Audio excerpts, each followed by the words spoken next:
Ito naman ang GEC filter. Yan sa kanyang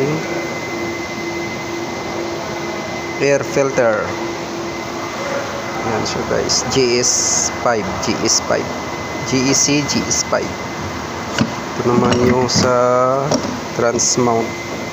Yan, transmission mount. Yan, GS5. Ito naman yung stabilizer length niya guys. Yan.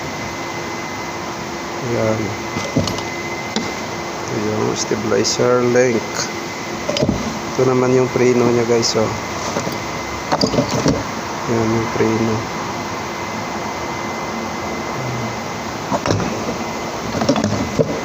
Preno.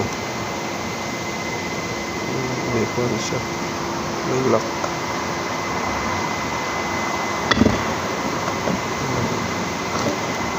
Tapos ito naman yung spark plug.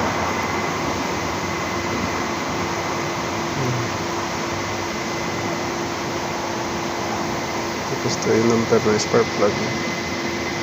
GS5. Yes, GS5.